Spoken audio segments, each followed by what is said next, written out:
The Yellow Wallpaper by Charlotte Perkins Gilman. It is very seldom that mere ordinary people like John and myself secure ancestral halls for the summer.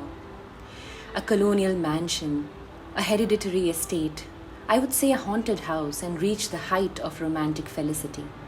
But that would be asking too much of fate. Still, I will proudly declare that there is something queer about it. Else, why should it be let so cheaply? And why have stood so long untenanted? John laughs at me, of course, but one expects that in marriage. John is practical in the extreme. He has no patience with faith, an intense horror of superstition, and he scoffs openly at any talk of things not to be felt and seen and put down in figures. John is a physician, and perhaps, I would not say it to a living soul, of course, but this is dead paper and a great relief to my mind. Perhaps that is one reason I do not get well faster. You see, he does not believe that I am sick. And what can one do? If a physician of high standing and one's own husband assures friends and relatives that there is really nothing the matter with one but temporary nervous depression, a slight hysterical tendency, what is one to do? My brother is also a physician and also of high standing, and he says the same thing. So I take phosphates or phosphites, whichever it is, and tonics, and journeys, and air, and exercise, and I'm absolutely forbidden to work until I'm well again. Personally, I disagree with their ideas. Personally, I believe that congenial work with excitement and change would do me good. But what is one to do? I did write for a while in spite of them, but it does exhaust me a good deal, having to be so sly about it, or else meet with heavy opposition. I sometimes fancy that in my condition, if I had less opposition and more society and stimulus. But John says the very worst thing I can do is to think about my condition, and I confess it always makes me feel bad. So I will let it alone and talk about the house. The most beautiful place. It is quite alone, standing well back from the road, quite 3 miles from the village. It makes me think of English places that you read about, for there are hedges and walls and gates that lock, and lots of separate little houses for the gardeners and people. There is a delicious garden. I never saw such a garden, large and shady, full of box-bordered paths, and lined with long grape-covered arbors with seats underneath them. There were greenhouses too, but they are all broken now. There was some legal trouble, I believe, something about the heirs and co-heirs. Anyhow, the place has been empty for years. That spoils my ghostliness, I'm afraid. But I don't care. There is something strange about the house. I can feel it. I even said so to John one moonlight evening, but he said that what I felt was draught and shut the window. I get unreasonably angry with John sometimes. I'm sure I never used to be so sensitive. I think it is due to my nervous condition. But John says if I feel so, I shall neglect proper self-control, so I take pains to control myself, before him at least, and that makes me very, very tired. I don't like our room a bit. I wanted the one downstairs that opened on the piazza and had roses all over the window and such pretty old-fashioned chintz hangings. But John would not hear of it. He said there was only one window and not room for 2 beds, and no near room for him if he took another. He is very careful and loving and hardly lets me stir without special direction. I have a scheduled prescription for each hour in the day. He takes all care for me, and so I feel basely ungrateful not to value it more. He said we came here solely on my account and that I was to have perfect rest and all the air I could get. Your exercise depends on your strength, my dear, said he, and your food somewhat on your appetite, but air you can absorb all the time. So we took to the nursery at the top of the house. It is a big, airy room, the whole floor nearly, with windows that look all ways and air and sunshine galore. It was nursery at first, and then playroom, and then gymnasium, I should judge, for the windows are barred for little children, and there are rings and things in the walls. The paint and paper looks as if a boys' school had used it. It is stripped off the paper in great patches all around the head of my bed, about as far as I can reach, and in a great place on the other side of the room, low down.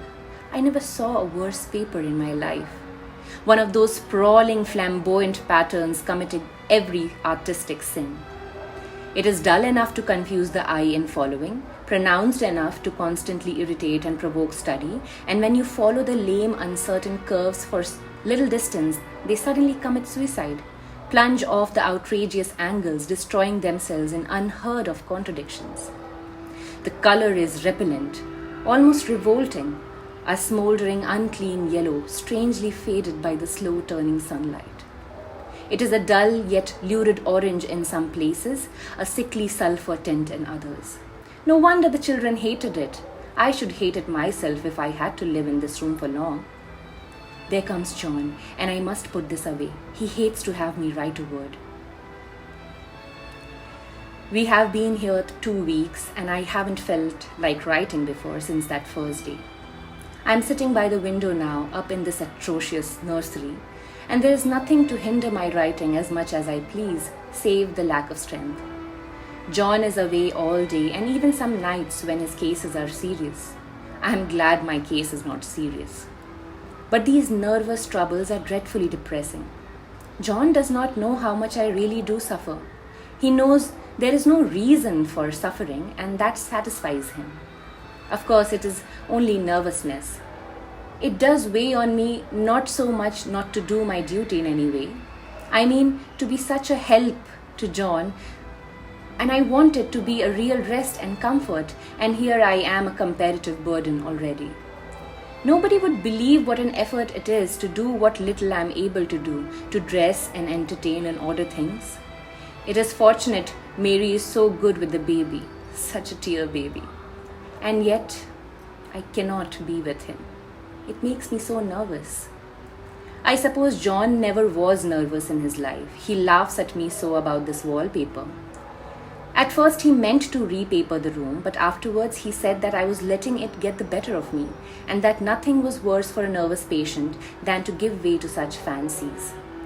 He said that after the wallpaper was changed, it would be the heavy bedstead, and then the barred windows, and then the gate at the head of the stairs, and so on. You know, the place is doing you good, he said. And really, dear, I don't care to renovate the house just for a 3 months rental. Then let us go downstairs, I said. There are such pretty rooms there. Then he took me in his arms and called me a blessed little goose, and said he would go down cellar if I wished and have it whitewashed into a bargain. But he is right enough about the beds and windows and things.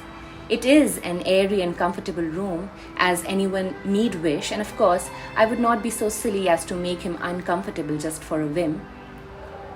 I'm really getting quite fond of the big room, all but that horrid paper. Out of one window, I can see the garden, those mysterious, deep-shaded arbors, the righteous old-fashioned flowers and bushes and gnarly trees. Out of another, I get a lovely view of the bay and a little private wharf belonging to the estate. There is a beautiful shaded lane that runs down there from the house. I always fancy I see people walking in these numerous paths and arbors, but John has cautioned me not to give way to such fancies in the least. He says that with my imaginative power and habit of story making, a nervous weakness like mine is sure to lead to all manners of excited fancies, and that I ought to use my will and good sense to check the tendency. So I try. I think sometimes that if I were only well enough to write a little, it would relieve the press of ideas and rest me. But I find I get pretty tired when I try. It is so discouraging not to have any advice and companionship about my work. When I get really well, John says we will ask cousin Henry and Julia down for a long visit. But he says he would as soon put fireworks in my pillowcase as to let me have those stimulating people about now. I wish I could get well faster, but I must not think about that.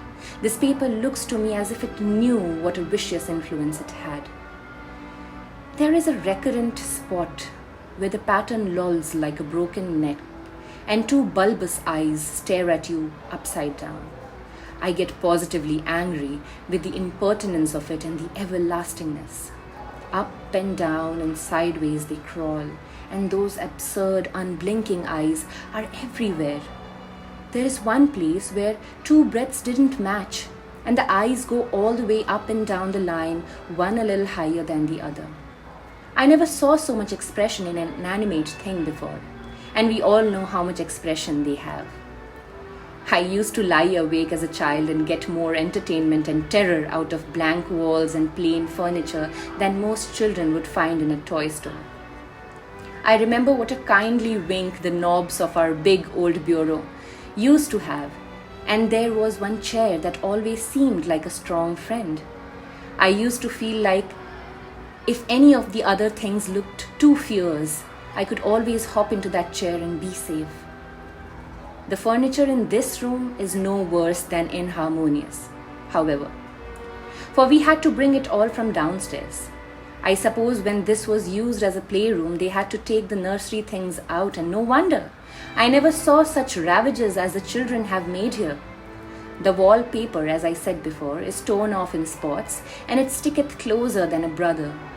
They must have had perseverance as well as hatred. Then the floor is scratched and gouged and splintered, and the plaster itself is dug out here and there, and this great heavy bed, which is all we found in this room, looks as if it had been through the wars. But I don't mind it a bit, only the paper. There comes John's sister, such a dear girl as she is, and so careful of me. I must not let her find me writing. She is a perfect and enthusiastic housekeeper and hopes for no better profession. I verily believe she thinks it is the writing which makes me sick. But I can write when she is out and see her a long way off from these windows. There is one that commands the road, a lovely shaded winding road, and one that just looks off over the country. A lovely country too, full of great elms and velvet meadows. This wallpaper has a kind of sub-pattern in a different shade, a particularly irritating one, for you can see and only see it in certain lights and not clearly then. But in the places where it is not faded and where the sun is just so, I can see a strange, provoking, formless sort of figure that seems to skulk about behind that silly and conspicuous front design. There's a sister on the stairs. Well, the 4th of July is over. The people are all gone and I'm tired out. John thought it might do me good to see a little company, so we just had Mother and Nellie and the children down for a week. Of course, I did not do a thing. Jenny sees to everything now. But it tired me all the same. John says if I don't pick up faster, he shall send me to Vieux Michel in the fall. But I don't want to go there at all. I had a friend who was in his hands once, and she says that he is just like John and my brother, only more so. Besides, it is such an undertaking to go so far. I don't feel as if it was worthwhile to turn my hand over for nothing, and I am getting dreadfully fretful and querulous. I cry at nothing and cry most of the time. Of course, I don't when John is here or nobody else, but when I'm alone. And I'm alone a good deal just now. John is kept in the town very often by serious cases, and Jenny is good and lets me alone when I want her to. So I walk a little in the garden or down that lovely lane, sit on the porch under the roses and lie down a good deal.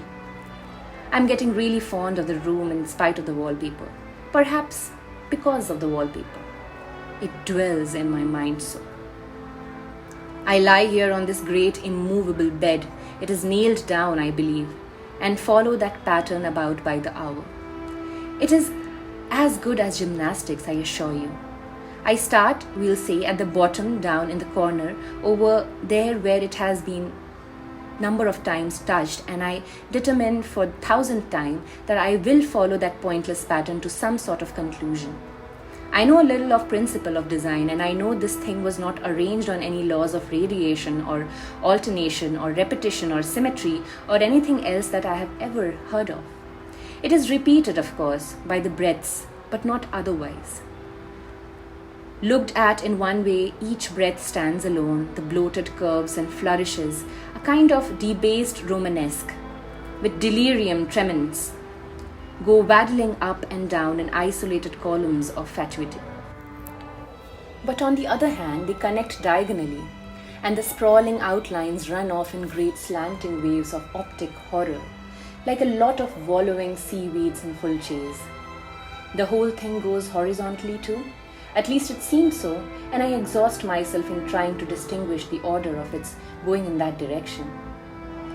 They have used a horizontal breadth for a frieze, and that adds wonderfully to the confusion.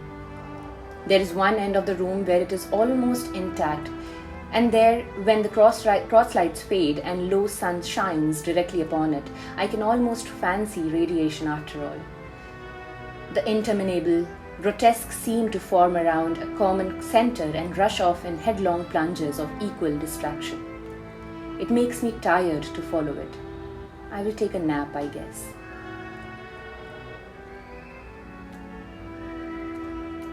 I don't know why I should write this. I don't want to. I don't feel able. And I know John would think it is absurd, but I must say what I feel and think in some way. It is such a relief. But the effort is getting to be greater than the relief. Half the time now I am awfully lazy and lie down ever so much. John says I mustn't lose my strength and has me take cod liver oil and lots of tonics and things, to say none of ale and wine and rare meat. Dear John, he loves me very dearly and hates to have me sick. I tried to have a real earnest, reasonable talk with him the other day and tell him how I wish he would let me go and make a visit to cousin Henry and Julia. But he said I wasn't able to go, nor able to stand it after I got there, and I did not make out a very good case for myself, for I was crying before I had finished. It is getting to be a great effort for me to think straight. Just this nervous weakness, I suppose. And here John gathered me up in his arms and just carried me upstairs and laid me on the bed and sat by me and read to me till I tired my head. He said I was his darling and his comfort and all he had, and that I must take care of myself for his sake and keep well. He says no one but myself can help me out of it, that I must use my will and self-control and not let any silly fancies run away with me. There's one comfort: the baby is well and happy and does not have to occupy this nursery with the horrid wallpaper. If we had not used it, that blessed child would have. What a fortunate escape! Why, I wouldn't have a child of mine, an impressionable little thing, live in such a room for worlds. I never thought of it before, but it is lucky that John kept me here after all. I can stand it so much easier than a baby, you see. Of course, I never mention it to them anymore. I am too wise. But I keep watch of it all the time. There are things in that paper that nobody knows but me, or ever will. Behind that outside pattern, the dim shapes get clearer every day. It is always the same shape, only very numerous, and it is like a woman stooping down and creeping about behind that pattern. I don't think I like it a bit. I wonder, begin to think, I wish John would take me away from here. It is so hard to talk with John about my case because he's so wise and because he loves me so, but I tried it last night. It was moonlight. The moon shines in all around just as the sun does. I hate to see it sometimes. It creeps me so slowly and always comes in by one window or another. John was asleep and I hated to waken him, so I kept still and watched the moonlight on that undulating wallpaper till I felt creepy. The faint figure behind seemed to shake the pattern, just as if she wanted to get out. I got up softly and went to feel and see the paper did move. And when I came back, John was awake. "What is it, little girl?" he said. "Don't go walking about like that, you'll get cold." I thought it was a good time to talk, so I told him that I really was not gaining here and that I wished he would take me away. "Why, darling?" said he. "Our lease will be up in 3 weeks and I cannot see how we leave before that. The repairs are not done at home and I cannot possibly leave town just now. Of course, if you were in any danger, I would and I could, but you really are better here, dear, whether you can see it or not. I am a doctor, dear, and I know. You are gaining flesh and color and your appetite is better. I feel really much easier about you." "I don't weigh a bit more," said I. Nor as much, and my appetite may be better in the evening when you are here, but it is worse in the morning when you are away. Bless her little heart, said he with a big hug. She shall be as sick as she pleases. But now let's improve the shining hours by going to sleep and talk about it in the morning. And you won't go away? I asked gloomily. Why, how can I, dear? It is only 3 weeks more, and then we will take a nice little trip for a few days when Jenny is getting the house ready. Really, dear, you are better. You're better here. Better in body, perhaps, I began, and stopped short, for he sat up straight and looked at me with such a stern, reproachful look that I could not say any other word. My darling, said he, I beg of you, for my sake and for our child's sake, as well as your own, that you will never for one instant let that idea enter your mind. There is nothing so dangerous, so fascinating to a temperament like yours. It is a false and foolish fancy. Can you not trust me as a physician when I tell you so? So, of course, I said no more on that score, and we went to sleep before long. He thought I was asleep at first, but I wasn't, and I lay there for hours trying to decide whether that front pattern and the back pattern really did move together or separately. On a pattern like this, by daylight, there is a lack of sequence, a defiance of law. That is constant irritant to a normal mind. The color is hideous enough and unreliable enough and infuriating enough, but the pattern is torturing. You think you have mastered it, but just as you get well underway in following, it turns a black somersault, and there you are. It slaps you in the face, knocks you down, and tramples upon you. It is like a bad dream. The outside pattern is a florid arabesque, reminding one of a fungus. If you can imagine a toadstool in joints, an interminable string of toadstools budding and sprouting in endless convolutions, why, that is something like it. That is, sometimes. There is one marked peculiarity about this paper, a thing nobody seems to notice but myself, and that is that it changes as the light changes. When the sun shoots in through the east window, I always watch for that first long straight ray. It changes so quickly that I can never quite believe it. That is why I watch it always. By moonlight, the moon shines in all night. When there is moon, I wouldn't know if it was the same paper. At night, in any kind of light, in twilight or candlelight, lamplight, and worst all, by moonlight it becomes bars. The outside pattern, I mean, and the woman behind it, as plain as can be. I didn't realize for a long time what the thing was that showed behind, that dim-sum pattern, but now I'm quite sure it is a woman. By daylight she is subdued, quiet. I fancy it is the pattern that keeps her so still. It is so puzzling. It keeps me quiet by the hour. I lie down ever so much now. John says it is good for me and to sleep as much as I can. Indeed, he started the habit by making me lie down for an hour after each meal. It is a very bad habit, I'm convinced, but you see, I don't sleep, and that cultivates deceit, for I don't tell them that I'm awake, oh no. The fact that I'm getting a little afraid of John. He seems very queer sometimes, and even Jenny has an inexplicable look. It strikes me occasionally just as a scientific hypothesis that sometimes it is the paper. I have watched John when he did not know I was looking and come into the room suddenly on the most innocent excuses, and I have caught him several times looking at the paper. And Jenny too. I caught Jenny with her hand on it once. She didn't know I was in the room, and when I asked her in a very quiet voice, with the most restrained manner possible, what she was doing with the paper, she turned around as if she had been caught stealing and looked quite angry, asked me why I had frightened her so. Then she said that the paper stained everything it touched, and she had found yellow smooches on all my clothes and John's, and she wished we could be more careful. Did not that sound innocent? But I know she was studying that pattern, and I'm determined that nobody shall find it out about but myself. Life is very much more exciting now than it used to be. You see, I have something more to expect, to look forward to watch. I really do eat better, and I'm more quiet than I was. John is so pleased to see me improve. He laughed a little the other day and said I seemed to be flourishing in spite of the wallpaper. I turned it off with a laugh. I had no intention of telling me that it was because of the wallpaper. He would make fun of me. He might even want to take me away. I don't want to leave now until I have found it out. There is a week more here, and I think that will be enough.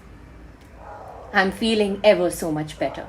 I don't sleep much at night, for it is so interesting to watch developments, but I sleep a good deal in the daytime. In the daytime, it is tiresome and perplexing.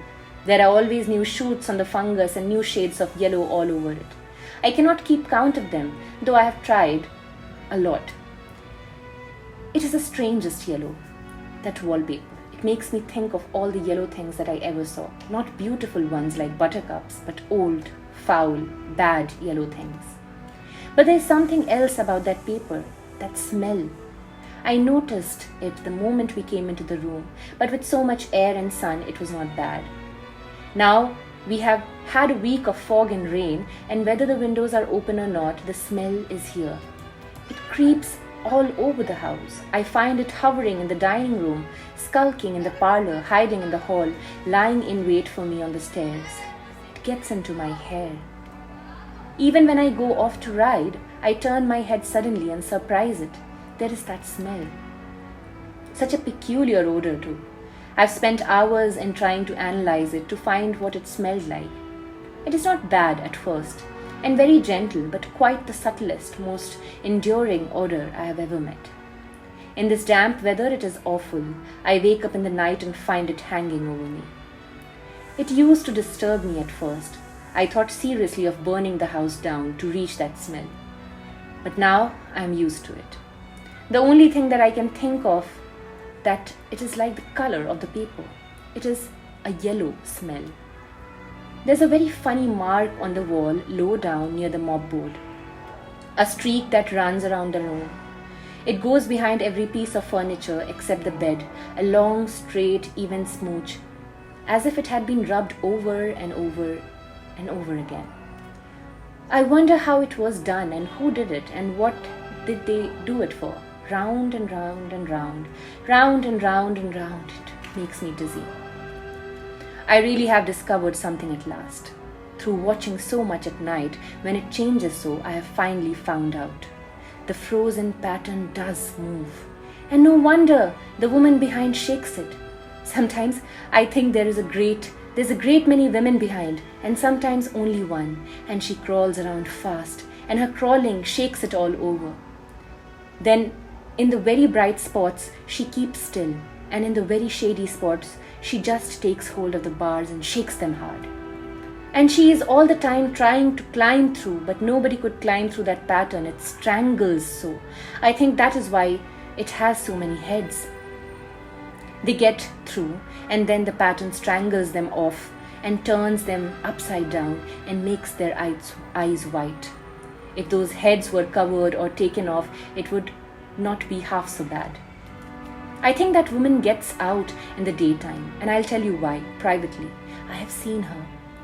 I can see her out every minute, and every time out of my windows. It is the same woman, I know, for she is always creeping, and most women do not creep by daylight.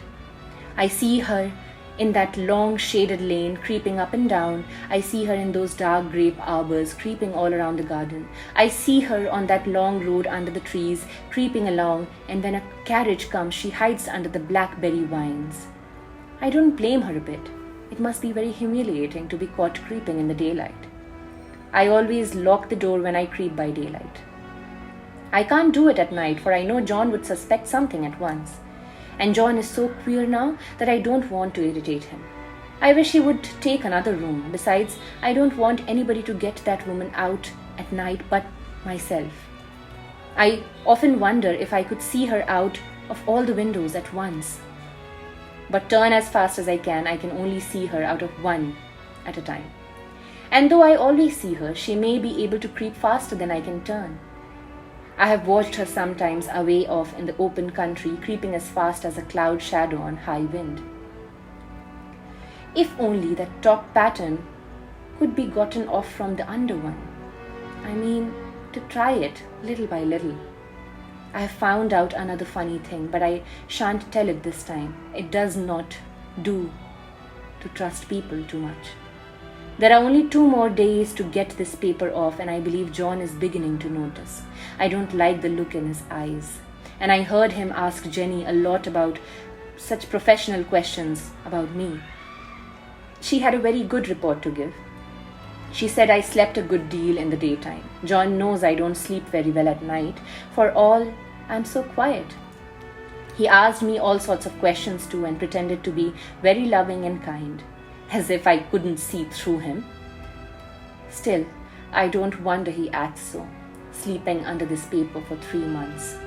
It only interests me, but I feel sure John and Jenny are secretly affected by it. Hurrah! This is the last day, but it is enough. John is to stay in town overnight and won't be out until this evening. Jenny wanted to sleep with me, the sly thing, but I told her I should undoubtedly rest better for a night all alone. That was clever, for really I wasn't alone a bit. As soon as it was moonlight and that poor thing began to crawl and shake the pattern, I got up and ran to help her. I pulled and she shook. I shook and she pulled, and before morning we had peeled off yards of that paper. A strip about as high as my head and half around the room. And then when the sun came and that awful pattern began to laugh at me, I declared I would finish it today.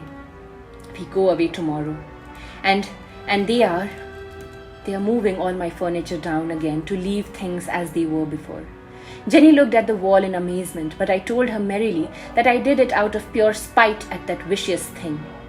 She laughed and said she wouldn't mind doing it herself, but I must not get tired. How she betrayed herself that time. But I am here, and no person touches this paper but me. Not alive. She tried to get me out of the room, but it was too patent. I said that I was so quiet. It was so quiet and empty and clean now that I believed that I could lie down here and sleep all I could and not want to be woken up, even for dinner. I would call when I woke up. So now she is gone, and the servants are gone, and the things are gone, and there is nothing left but that great bedstead nailed down with the canvas mattress we found on it. We shall sleep downstairs tonight and take the boat home tomorrow. I quite enjoy the room now that it is bare again. How those children did tear about here. This bedstead is fairly gnawed, but I must get to work. I have locked the door and thrown the key down into the front path. I don't want to go out, and I don't want to have anybody come in till John comes. I want to astonish him. I have got a rope up here, and even Jenny did not find it. If that woman does get out and tries to get away, I can tie her. But I forgot I could not reach far without anything to stand on. This bed won't move. I tried to lift and push it until I was lame, and then I got so angry I bit off a little piece at one corner, but it hurt my teeth. Then I peeled off the paper, all the paper I could reach standing on the floor. It sticks horribly and the pattern just enjoys it. All those strangled heads and bulbous eyes and waddling fungus growths that just shriek with derision. I'm getting angry enough to do something desperate. To jump out of the window would be an admirable exercise, but the bars are too strong even to try. Besides, I wouldn't do it. Of course not. I know well enough that a step like this is improper and might be misconstrued. I don't like to look out of the windows even. There are so many of those creeping women, and they creep so fast. I wonder if they all come out of that wallpaper as I did. I came out of that wallpaper, didn't I? But I'm securely fastened now by my well-hidden rope. You don't get to me. You don't get me out in the road there. I suppose I shall have to get back behind the pattern when it comes night, and that is hard. It is so pleasant to be out in this great room and creep around as I please. I don't want to go outside. I won't even if Jenny asks me to. For outside, you have to creep on the ground, and everything is green instead of yellow. But here I can creep smoothly on the floor, and my shoulder just fits in that long smooch around the wall, so I cannot lose my way. Why, there is John at the door. It is no use, young man, you can't open it. Now he does call and pound. Now he's crying for an axe. It would be a shame to break down that beautiful door. John, dear, said I in the gentlest voice. "The key is down by the front steps under the plantain leaf." That silenced him for a few moments. Then he said, very quietly indeed, "Open the door, my darling." "I can't," said I. "The key is down the front door under the plantain leaf." And then I said it again, several times, very gently and slowly, and said it so often that he had to go and see, and he got it, of course, and came in. He stopped short by the door. "What is the matter?" he cried. "For God's sake, what are you doing?" I kept on creeping just the same, but I looked at him over my shoulder.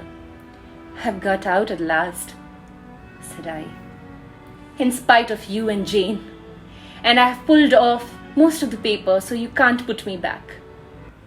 Now why should that man have fainted? But he did, and right across my path by the wall, so that I had to creep over him every time.